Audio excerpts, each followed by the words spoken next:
obstáculos a superar son uno, poder estar en contacto con uno mismo, y para eso es voluntad, es darnos el permiso de escucharnos dentro. Hay un culto hacia lo extrovertido. No, a veces hay que ser introvertido, a veces hay que mirarse dentro. Entonces ese es el primer reto que hay que superar regularmente, día a día, separar un tiempo para uno mismo, para escucharse, para entenderse. Y el otro reto es buscar personas confiables que escuchen lo que tú estás escribiendo, que te puedan dar una buena retroalimentación y que finalmente puedas dar el paso hacia la publicación. Eres reconocido como uno de los 39 escritores más destacados de América Latina en el 2007. Cuéntame cómo ha influido este reconocimiento en ti y en tu proceso creativo desde entonces. Bueno, yo agradezco ese reconocimiento que me permitió conectarme con personas que están haciendo lo mismo que yo en otras latitudes. También me permitió conectarme con personas del mundo del libro en otras latitudes. Me abrió puertas en cuanto a capacidad de publicar en otros lugares, además de capacidad de entender en qué consiste realmente la literatura. A mí, mi primer impacto cuando estuve en ese encuentro fue ver personas, jóvenes escritores en ese momento, que habían sacrificado prácticamente todo para escribir. Si vivían en Latinoamérica, se habían ido a vivir en países extraños, en España, por ejemplo, extraños para ellos. Y habían prácticamente apostado todo a desarrollarse como escritores. Entonces, frente a esa perspectiva, yo dije, yo tengo que hacer todo lo posible, lo que esté en mis manos. Yo no he tenido que hacer el sacrificio de irme de mi país, pero he hecho todo lo posible para escribir lo mejor posible. He trabajado muchas horas para escribir lo mejor posible. He explorado muchas oportunidades para escribir lo mejor posible porque hay una responsabilidad. Yo creo que para todos los seres humanos la responsabilidad es hacer lo que tienes que hacer en este mundo antes de irte, antes de morir. Entonces, ese fue el impacto en general que me provocó ese encuentro. Tu formación original es en ingeniería industrial, ¿cierto? Así es. Yo quiero saber de qué manera esta disciplina ha influido en tu enfoque hacia la escritura y la narrativa. Sí, bueno, sí, estudié una carrera, se puede decir, normal, que es ingeniería industrial. La sigo ejerciendo porque soy docente universitario y muchas de las facetas las llevo ahí. Algo curioso es que como ingeniero industrial, y mientras ya yo escribía mis ficciones, entré a trabajar en una imprenta. Yo ahí era el que se encargaba de programar la producción. Y vi el otro lado del libro, vi el otro lado de la fabricación de la palabra, pues. Y eso también me permitió darme cuenta de que hay complementos. Sí, el lado creativo, que los científicos dicen que es nuestro lado derecho del cerebro, también a veces requiere elementos del lado contrario, del otro hemisferio del cerebro, que tiene que ver con lo práctico y lo racional. Entonces, cuando me preguntan mucho cómo un ingeniero escribe escritura creativa, pues yo digo es que todo es parte de un todo. A mí la ingeniería me permite entender cómo va a ser el proceso, por ejemplo, de creación de un libro, desde mi escritura, programar mi escritura, hasta llegar a la publicación, y no se diga como asesor editorial qué pasos tengo que seguir, cuál va a ser el proceso para generar el libro. Así que pensemos en que las profesiones son relativamente recientes. Yo digo mucho este ejemplo. Al señor Leonardo da Vinci, pues no se le preguntaba si tenía que ser ingeniero o artista. Eran las dos cosas. Leonardo da Vinci hizo obras de arte pictóricas, pero además hizo planos de objetos o de aparatos voladores. Así, era ingeniero también, o sea, todos sus afanes de contestar o de resolver ciertos problemas que él observaba, pues lo abordaba desde los ángulos que tenía que abordarlo. Entonces, sí, la ingeniería me ha ayudado a entender lo que necesito para complementar mi labor creativa, para llevarla a la realidad muchas veces. Viviste en Guadalajara, México durante 7 años. ¿Cómo ha impactado esta experiencia en tu visión literaria y en la forma en que abordas tus historias? Bueno, para comenzar, yo dejé Panamá en un momento bien difícil porque nos acaban de invadir. Mi padre había muerto también, no en la invasión, pero había muerto de una enfermedad. Y me voy a México y se me abre pues primero en cuanto a lecturas, encontré muchísimo más variedad de libros que las que había aquí en Panamá. Yo siempre he sido un lector voraz y había mucha estimulación cultural. La hay aquí en Panamá, pero como somos menos, a veces no es tan fácil ver tantas visiones o tantos modos de vida. Y en México fue en el primer lugar, porque no había la creencia en Panamá de que uno podía escribir y dedicarse a esto. Entonces en México conocí a los primeros escritores profesionales, entré al taller que comenté hace un rato, me permitió enfocarme, profesionalizarme lo más posible en literatura y sí, le agradezco eso. Ahora, hay algo interesante. Pienso que México es un país socialmente muy nacionalista. Entonces lo que despertó en mí fue también buscar mi país y entender, o sea, ese valor del nacionalismo yo lo transferí a entenderme más como panameño y si revisan mis escrituras, todo, me atrevo a decir que todo tiene una esencia de comprender quiénes somos en Panamá. Hace poco yo dije en otra conversación, en otro encuentro de este tipo, que había una identidad en Panamá, porque a veces se nos dice que el panameño no tiene una identidad o tiene una identidad laxa. Yo creo que hay una identidad, lo que nos falta es la conciencia de esa identidad. Porque no la hemos estudiado, porque no la hemos revisado a fondo, pero uno sale y si ve a las personas que se comen la R o ven que actualmente hay muchas más trenzas en las chicas o los diablos rojos, que ya no hay tantos. Pero ¿por qué pintamos de esa manera? ¿Por qué hacemos las cosas de esa manera? Los emberás, que es una cultura que he conocido en ciertas facetas, creen en los sueños. Entonces hay muchos elementos muy interesantes en Panamá que los tenemos ahí, pero no nos detenemos a comprenderlos. Y eso para mí también es una motivación para la literatura. Eres fundador de la editorial Fuga. Esta es la primera en Panamá con un componente de libros electrónicos. ¿Qué te motivó a emprender este proyecto y cómo ves la evolución del libro digital en este país? Ok, sí, digamos que todo comenzó, los emprendimientos por lo general comienzan con un problema. Y el problema que yo tenía era cómo hacer llegar a la mayor cantidad de lectores mis libros. Yo soy docente en la universidad y ahí comencé a trabajar cursos virtuales. Yo estuve encargado en una universidad privada del desarrollo de los modelos virtuales de las clases. Entonces ahí uní las dos cosas y dije, aquí hay una gran oportunidad. Puedes llegar a cualquier parte del mundo por medio de libros electrónicos. Entonces comencé a explorar cómo lo podía hacer. Estudié por mucho tiempo diferentes modelos y sí logré entonces armar este proyecto porque yo impartía talleres también literarios y había personas que salían con una obra ya prácticamente terminada. Decía, bueno, ¿sabes qué? Haz un aporte y yo te publico la obra. Y así fue que nació Fuga Editorial, que hasta la fecha tenemos ya, o hemos participado en más de 300 proyectos de publicaciones.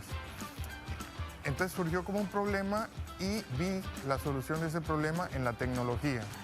No soy de los que se espantan con la tecnología. Yo me espanto es cómo los seres humanos a veces usan la tecnología, hay que tener cuidado en eso. Pero la tecnología es una gran oportunidad. Yo no me imagino cómo habríamos podido hacer gestión cultural como lo hemos hecho en muchos aspectos o llegar a lectores de otros lados sin los libros electrónicos o sin el internet. Entonces, ese es el camino que han dado Fuga y bueno, si se permite, si las personas pueden consultar nuestro catálogo, se meten a fugalibros.com, ahí lo van a encontrar, fugalibros.com. y ahí van a encontrar lo que hacemos. En tu obra, la catedrática Sonja Stephenson Watson, destacas el uso de la sátira y la parodia para desmantelar normas sociales de género. Yo quiero que tú me cuentes qué te genera explorar estos temas, cómo lo haces. Bueno, primero, como dije hace un momento... Volumen.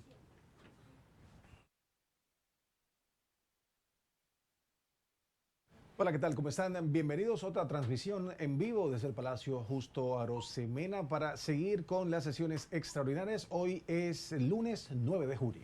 Así es, y ya está preparado el primer vicepresidente de la Asamblea Nacional, Didiano Pinilla, para iniciar esta sesión extraordinaria del día de hoy. Existiendo el quórum reglamentario, declaro abierta la sesión de hoy lunes 9 de junio de 2025. Señor secretario, informe si el orden del día se encuentra disponible en los ordenadores de los honorables diputados. Presidente, confirmo el orden del día ha sido cargado en la plataforma y está a disposición de los diputados. En consideración el orden del día. ¿Aprueba el Pleno el orden del día? Ha sido aprobado. Queda adoptado. Señor secretario, primer punto del orden del día. Punto 1. Canto del himno nacional. Todos de pie, por favor, para cantar el himno nacional.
Señor secretario, siguiente punto. Punto 2. Consideración del acta de la sesión extraordinaria correspondiente al miércoles 4 de junio de 2025. En discusión el acta de la sesión extraordinaria del día miércoles 4 de junio de 2025. Anuncio que va a cerrarse la discusión queda cerrada. Aprueba el Pleno el acta de la sesión extraordinaria del día miércoles 4 de junio de 2025. Ha sido aprobada. Queda adoptado. Siguiente punto de orden, señor secretario. Punto 3. Lectura de correspondencia. Sírvase leer la correspondencia recibida. Para este 10 de junio de 2025, la Comisión de Relaciones Exteriores, que preside el honorable diputado Joan Manuel Guevara, tiene un acto de instalación a las 2 de la tarde en el Salón Azul del Grupo de Amistad Interparlamentario entre la República de Panamá y la República de Cuba. Ciudad de Panamá, 9 de junio 2025. Señora Dana Castañeda, presidenta de la Asamblea Nacional, Ciudad de Panamá. Los gremios docentes del país, unidos en una alianza por la defensa de los derechos laborales, sociales y educativos, nos dirigimos a ustedes con profundo respeto para solicitar formalmente la apertura de un enlace directo de diálogo con la Asamblea Nacional, con el objetivo de abordar los recientes acontecimientos relacionados con la aprobación de la Ley 462 de la Caja de Seguro Social. Desde el pasado 23 de abril, los educadores panameños hemos sostenido una huelga indefinida, exigiendo la derogación de esta ley, por considerarla lesiva a los derechos fundamentales de los asegurados y contraria a los principios de seguridad social y solidaridad.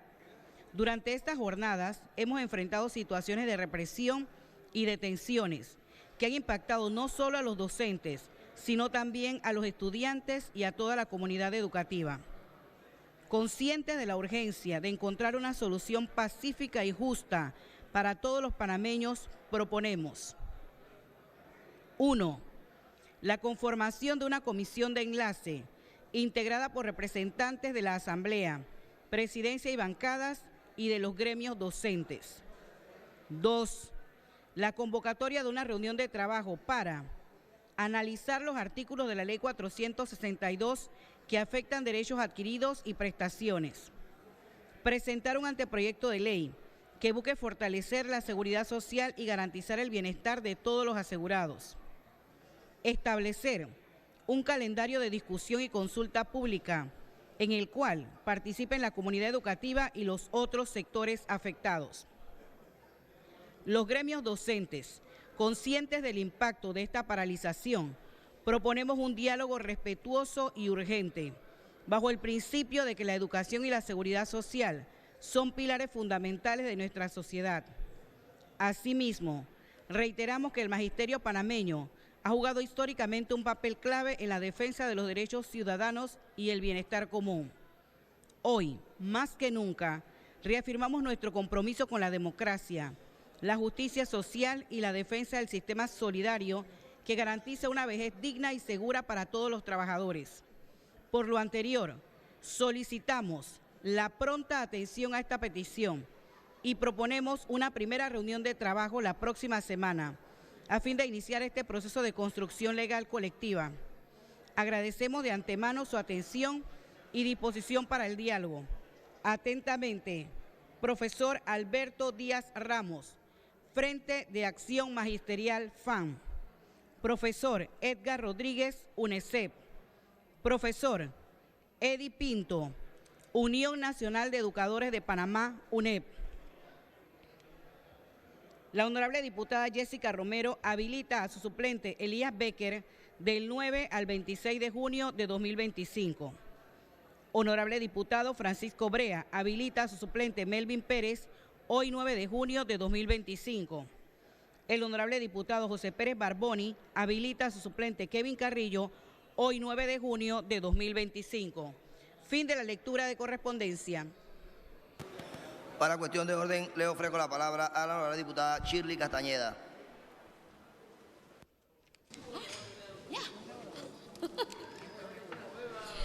Gracias, buenas tardes, señor presidente.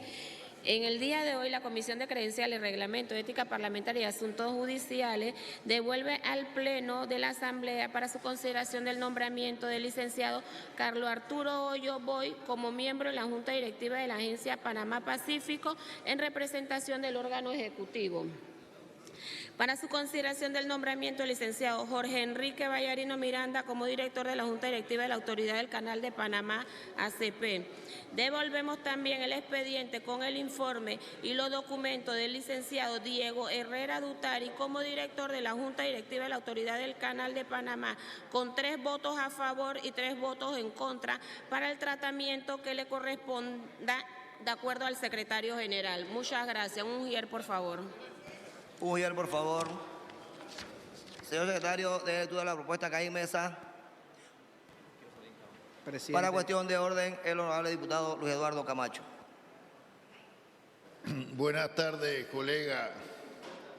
En lectura de correspondencia se leyó una carta que le dirige un grupo de docentes a esta asamblea. En esa carta se dice que ellos están defendiendo el sistema solidario. Yo quisiera que le responda como asamblea una carta diciendo que el sistema solidario o de beneficio definido fue eliminado por la Ley 51 de 2005, para que no sigan esparciendo rumores al respecto de la ley que nosotros aprobamos en esta asamblea. Muchas gracias. Señor secretario, de lectura a la propuesta que hay en mesa.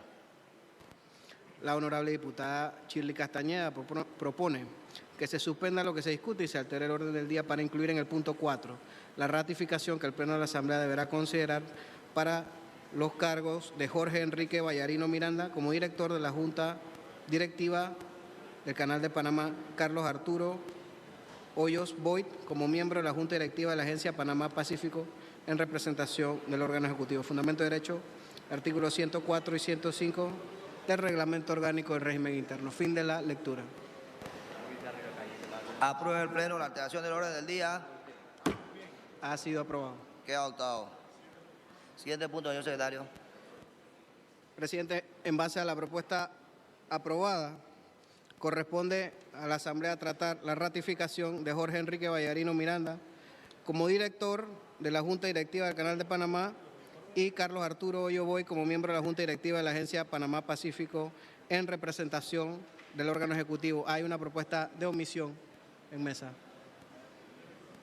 De lectura, señor secretario. La diputada Shirley Castañeda propone que someta a la lectura el informe de la Comisión de Credenciales, Reglamento, Ética Parlamentaria y Asuntos Judiciales y que solo se lea la parte resolutiva en donde se recomienda la ratificación por la Asamblea de Jorge Enrique Vallarino Miranda como director de la Junta Directiva del Canal de Panamá y Carlos Arturo Hoyo Boy como miembro de la Junta Directiva de la Agencia Panamá Pacífico. Fundamento de derecho, artículo 127 del Reglamento Orgánico del Régimen Interno de la Asamblea Nacional. Fin de la lectura. Aprueba el Pleno la omisión de lectura leída. Ha sido aprobado. Queda adoptado. Señor secretario, de lectura a la parte resolutiva de los informes de la Comisión de Credenciales, Reglamento, Ética Parlamentaria y Asuntos Judiciales. Informe de la Comisión de Credenciales, Reglamento, Ética Parlamentaria y Asuntos Judiciales sobre la consideración del nombramiento del licenciado Jorge Enrique Vallarino Miranda como director de la Junta Directiva de la Autoridad del Canal de Panamá. Resuelve recomendar al Pleno de la Asamblea Nacional la aprobación del nombramiento del licenciado Jorge Enrique Vallarino Miranda como director de la Junta Directiva de la Autoridad del Canal de Panamá por un periodo de 9 años, efectuado por el excelentísimo señor presidente de la República, José Raúl Mulino Quintero, mediante decreto 8 del 11 de febrero de 2025. Firma, honorable diputada Shirley Castañeda, presidenta. Informe de la Comisión de Credenciales, Reglamento, Ética Parlamentaria y Asuntos Judiciales sobre la consideración del nombramiento del magíster Carlos Arturo Hoyos Boyd como miembro de la Junta Directiva de la Agencia Panamá Pacífico en representación del órgano ejecutivo. Resuelve recomendar al Pleno de la Asamblea Nacional la aprobación del nombramiento del magíster Carlos Arturo Hoyos Boyd como miembro de la Junta Directiva de la Agencia Panamá Pacífico en representación del órgano ejecutivo, efectuado por el excelentísimo señor presidente de la República, José Raúl Mulino Quintero, mediante decreto ejecutivo número 10 del 23 de abril de 2025. Firma, honorable diputada Shirley Castañeda, presidenta. Fin de la lectura de las partes resolutivas.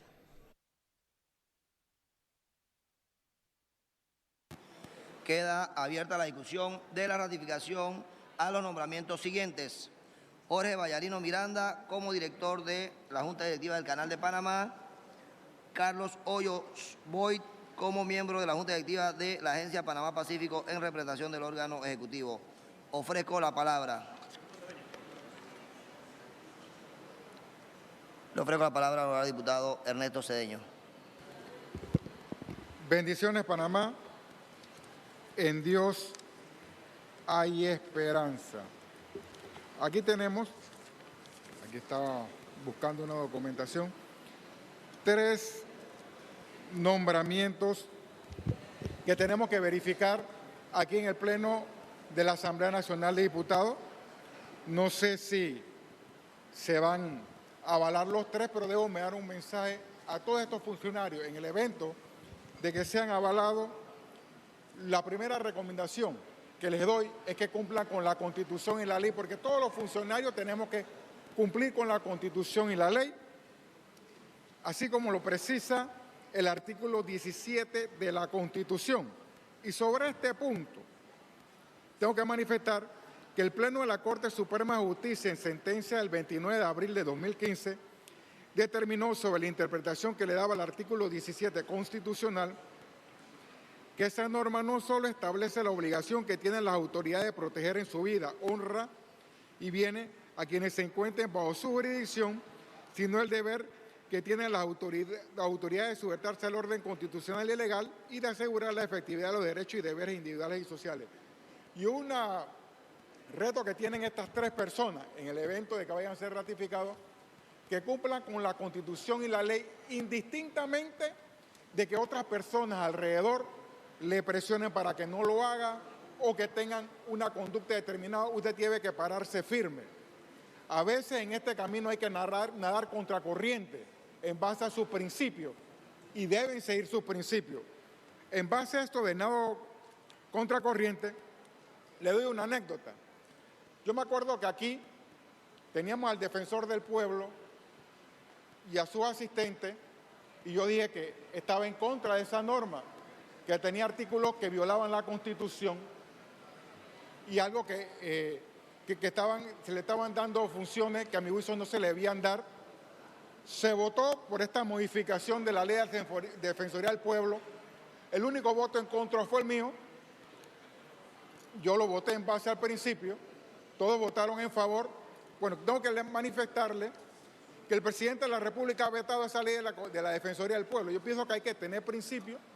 Y si usted, lo que van a ser ratificado o no, debe tomar una decisión indistintamente que ve cara a cara a la persona, como estamos viendo yo cara a cara, veía el defensor del pueblo que estaba ahí a todo ese equipo, yo estoy en contra de esa norma y establecí las funciones, mis principios, usted va a tener la oportunidad de hacer lo propio. Estaba manifestándole que esas funciones que tenían de ir a la Corte Suprema a establecer algunas acciones iban más allá de la Constitución. ¿Y qué dice el presidente de la República?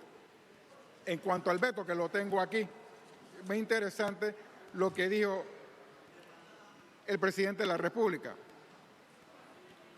También se observa que el artículo 17 no contempla causales específicas de sanción y destitución al remitirla exclusivamente a su desarrollo reglamentario en base a las funciones correspondientes que establecía, de la facultad que también tenía de establecer un régimen orgánico per se.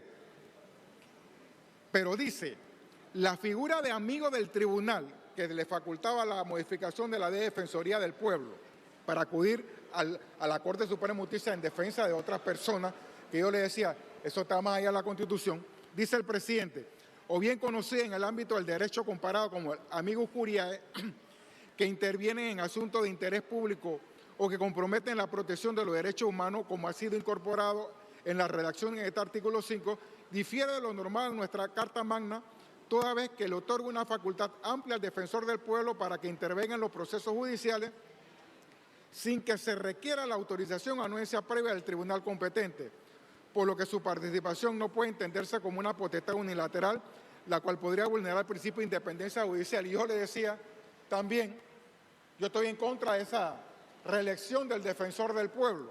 Fue vetado también por el presidente de la República esta norma de Defensoría del Pueblo. Dice, dicho lo anterior, observamos que en el texto constitucional se establece que el defensor del pueblo será escogido por el órgano legislativo por un periodo de 5 años.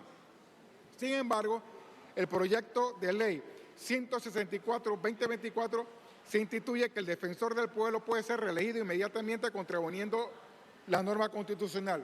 Y un mensaje que le doy a esta persona que estamos aquí para proceso de ratificación, usted hagan lo correcto y si tiene que nadar contra corriente lo haga en base a sus principios, en base a sus criterios, porque hay que honrar la Constitución y la ley. Esa norma de Defensoría del Pueblo deberá venir aquí para que se hagan los ajustes correspondientes de la Constitución y la ley. Siempre hay que actuar de acuerdo a la ley, aunque usted sea el único que pueda tener un criterio contrario, en base a sus principios actúe de acuerdo a la Constitución.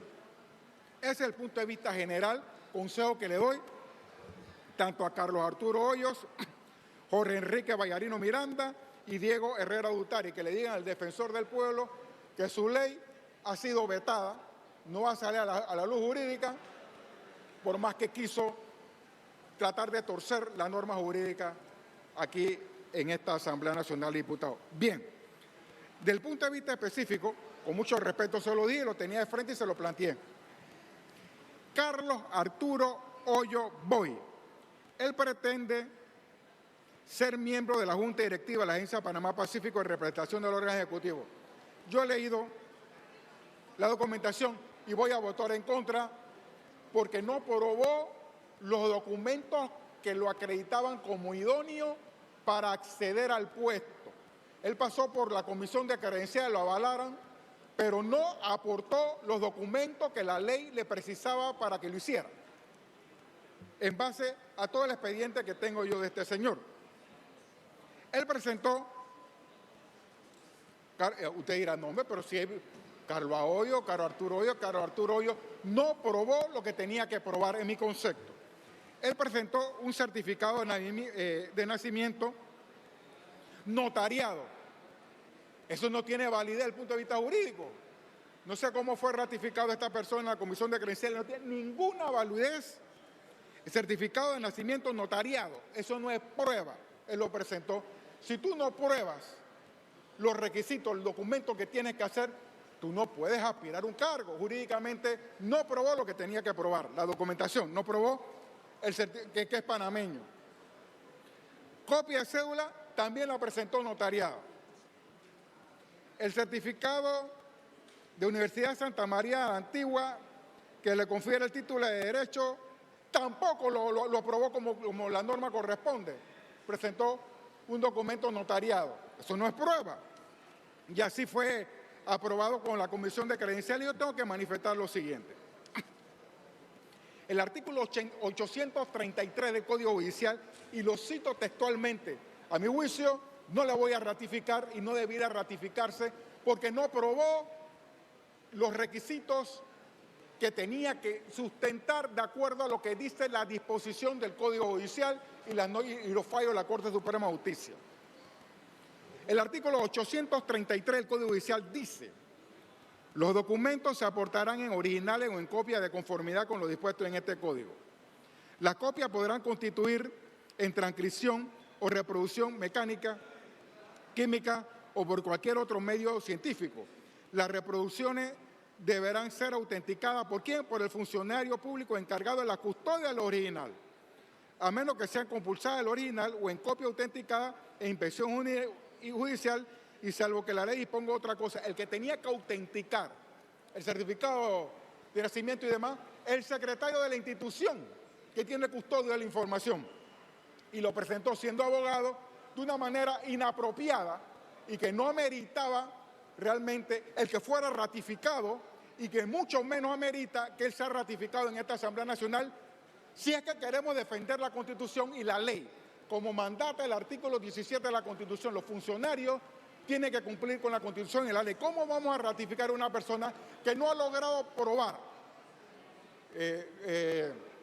su experticia, su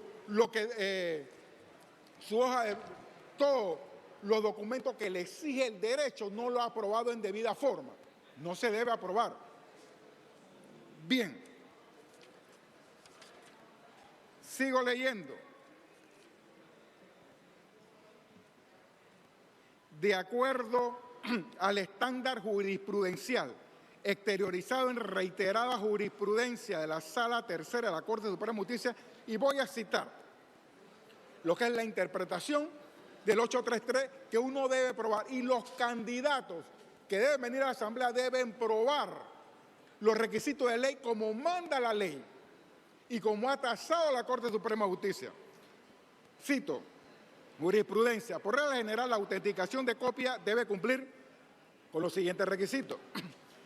Debe extenderle al funcionario encargado de la custodia del original. 2. El documento debe llegar sello de autenticación y firma fresco. 3.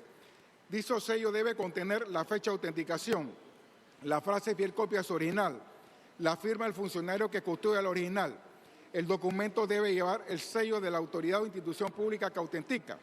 5. Debe constar la fecha de notificación tratándose de acto administrativo en efecto individual y sustento en jurisprudencia, auto de la Sala Tercera de lo contencioso administrativo 19 de noviembre del 2010 y 18 de marzo del 2011, citado en auto del 12 de febrero de 2014. Adicional, en cuanto a la autoridad competente para realizar la autenticación, la Sala ha precisado además pura jurisprudencia, le estoy citando. Y no sé qué está pasando en la Comisión de Credenciales, que esto pasó, se analizó los documentos de ese señor sin honrar los requisitos que ha precisado la Corte Suprema de Justicia, mandatorio por Constitución y por ley, que debemos decir los funcionarios para verificar la autenticación de un documento. Pero así pasó y aquí nos lo traban. Sigo. La calidad del custodio del original puede recaer en secretario o subsecretario general, conforme precisa el auto del 9 de enero del 2004, 18 de febrero de 2004, auto del 9 de septiembre de 2004. En este último citado en el auto de 8 de abril del 2015. También puede autenticar el documento al funcionario encargado de autorizar dicha autenticación, conforme reza auto del 9 de septiembre del 2004, 9 de enero del 2004, 8 de agosto de 2003, 19 de septiembre del 2002, 29 de julio del 2002 y 1 de julio del 2002, citado en auto 16 de abril del 2008 y 8 de abril del 2015. La autenticación debe realizar a la autoridad que pidió el documento a fin de poder determinar si efectivamente fue notificado, publicado, ejecutado y en qué fecha. Auto de la Sala Tercera del 9 de mayo de 2007, citado en auto del 16 de abril del 2008 y 8 de abril del 2015, toda vez que se presume que el original es custodiado de la entidad que lo emitió, conforme reza el auto de 13 de febrero de 2009. Por consiguiente, voy a rechazar, siguiendo la Constitución y la ley, el nombramiento de Carlos Hoyos Boy, porque no probó lo que tenía que probar. Y aquí estoy viendo la resolución que pasó por la Comisión de Credenciales y que todos firmaron, y el artículo 19 dice, para ser director se requiere ser ciudadano panameño. ¿Y cómo tú pruebas la ciudadanía? Si violaste la ley al traer los documentos a la Comisión de Credenciales, al traer los documentos a este pleno, violaste la ley y quieres que uno sea ratificado. Mira, yo no voy a votar en favor de él. Y así como rechacé la modificación de la Ley de Defensoría del Pueblo, tengo que rechazar esto porque viola la Constitución y la ley. Así que voy a votar en contra porque el candidato llamado Carlos Arturo Hoyos Boy no probó lo que la ley le exigía que se probara y no lo probó conforme dice el Código Judicial y ha ratificado la Corte Suprema de Justicia como 14 de jurisprudencia que le he leído aquí. Pero así pasó en la Comisión de Credenciales y nos lo están trabando aquí. Voy en contra de eso porque viola la ley, no probó lo que tenía que probar. Eso con respecto al señor Hoyos. Con respecto a Jorge Enrique Vallarino Miranda, como director de la Junta Directiva de la Autoridad del Canal, y Diego Herrero Dutari como director de la Junta Directiva de la Autoridad del Canal. Mira, estos nombramientos son muy importantes. ¿Por qué? Porque yo tengo un comunicado del Canal de Panamá que habla sobre el esquema del costo neutral. Así que aquí se ha querido, hay una estratagema para alguna u otra manera, tratar de dispensarle a los buques de guerra de Estados Unidos que pasen gratis, es decir, que paguen en la ACP y después una especie de reembolso. Y por eso es que es importante tener a miembros en la Junta del Canal de Panamá que honren el Tratado de Neutralidad, que dice que todos tienen que pagar, y no es que hay que darle la vuelta, que pague el peaje y después yo veo una fórmula, un acto administrativo para devolverlo. Eso viola el espíritu del Tratado de Neutralidad que tengo aquí. Y voy a leer el comunicado del Canal de Panamá y dice así: el Canal de Panamá informa que se ha firmado una declaración conjunta en materia de seguridad entre el ministro para Asuntos del Canal y el secretario de Defensa de los Estados Unidos, en el que se reitera el respeto y reconocimiento de la soberanía panameña sobre la vía interoceánica, tal cual lo establece el Tratado de Neutralidad y el marco jurídico que rige su operación, así como el título constitucional y la ley orgánica del canal. En la declaración además se indica que se trabajará en el desarrollo de un mecanismo que permita compensar servicios prestados en materia de seguridad por peaje de buques de guerra y buques auxiliares, buscando un esquema de costo neutral. Este mecanismo será evaluado en conjunto con el Ministerio de Seguridad de nuestro país. Olvídense de costo neutral. ¿Y por qué los buques de guerra de Estados Unidos? ¿Por qué Donald Trump? Pues? Tú no puedes hacer discriminación, violaría la Constitución sin fuero ni privilegio, por amor a Dios. A los buques de guerra de Estados Unidos, costo neutral, y los buques de guerra de Italia, vamos a trabarlo. ¡Ey! Todos deben pagar aquí, hombre. Todos deben pagar. Y esto es costo neutral. Esto hay que votarlo, hombre. ¿Eso qué es? Costo neutral de nada. Todos tienen que pagar. Y como ninguno de estos candidatos, esto de ACP, te lo tiré en la basura, tú perdóname, Kevin, oíste, estás inspirado, oíste. Ey, como ninguno me ha dicho, ni esta boca es mía, que va a honrar el Tratado de Neutralidad y que se va a poner el costo neutral, yo voy a votar en contra de los dos. Así como voté en contra de la torraca de la ACP, voto en contra de todos. Aquí hay que honrar los tratados y la filosofía del Tratado de Neutralidad. Y todos pagan aquí, hombre, excepto el de Colombia, por el Tratado de Montería. Y también, aquí dice, cito, la República de Panamá y los Estados Unidos copatrocinarán en la Organización del Estado Americano una resolución que abra a la adhesión todo. Espérate un momentito, aquí está. Mientras los Estados Unidos de América tengan la responsabilidad por el funcionamiento del canal, podrán continuar otorgando a la República de Colombia libre de peaje el tránsito del canal de sus tropas, naves, materiales de guerra. Posteriormente, Ogaño, la República de Panamá podrá otorgar a la República de Colombia y Costa Rica el derecho de tránsito libre de peaje. Son las dos únicas naciones y pare de contar. Así que voy en contra de Arturo, corrijo, no es Arturo. El hombre se llama, por aquí lo tengo, Carlos Arturo Hoyos Boy, porque no probó lo que tenía que probar. Y él como abogado debía saberlo, y yo sé que lo sabe, pero bueno, no honraste lo que es el procedimiento, voto en contra de él, porque no probó como el derecho exigía que probara la documentación que lo acreditara como idóneo para ejercer el cargo, y contra todos los panameños que quieren formar parte de la ACP por los términos hasta expuestos. Voto en contra de los tres. Muchas gracias, señor presidente. Ofrezco la palabra. Agotada la discusión, anuncio que va a cerrarse. Queda cerrada. Declaramos un receso. Nos vemos mañana a 3:30 de la tarde. ¿Han escuchado ustedes al primer vicepresidente de la Asamblea Nacional, Didiano Pinilla, decretar un receso hasta el día de mañana, cuando se avanzaba, Iván, con respecto pues a estas dos designaciones que hizo el Ejecutivo y que pasaron por la Comisión de Credenciales? Jorge Vallarino para Así es. la Autoridad del Canal de Panamá, para la Junta Directiva, y también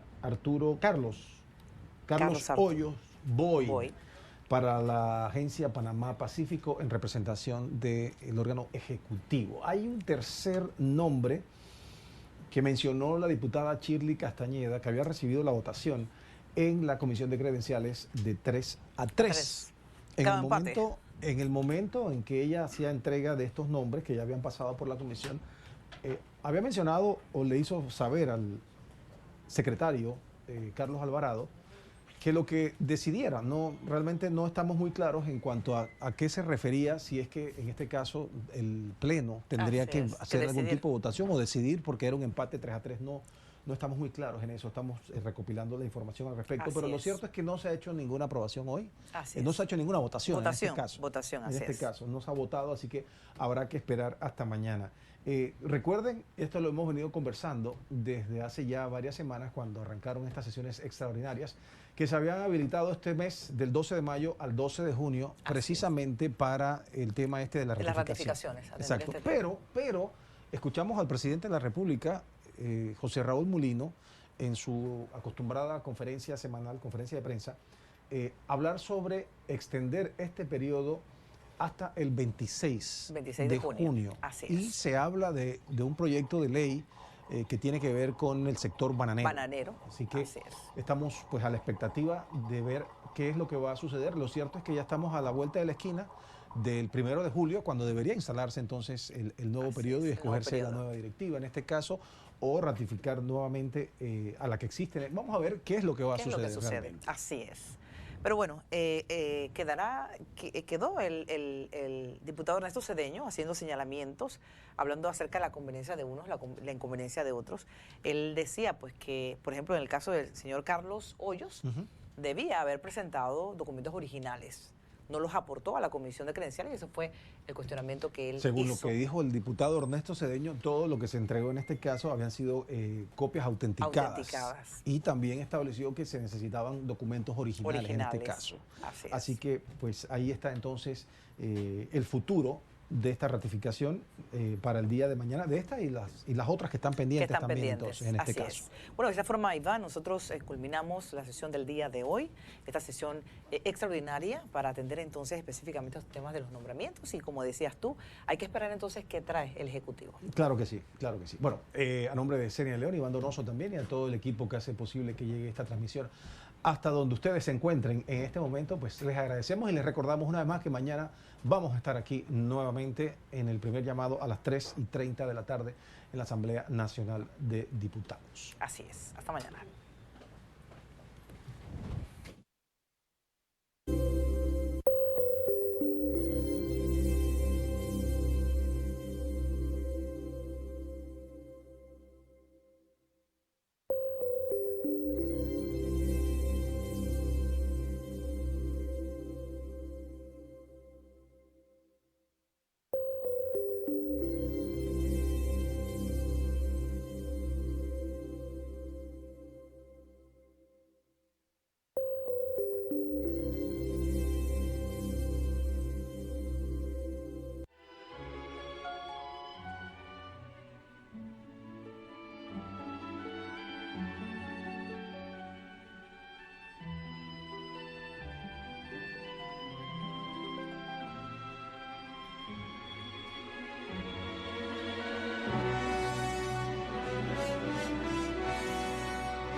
En esta ocasión estamos muy emocionados de presentar la producción del Lago de los Cisnes después de 25 años.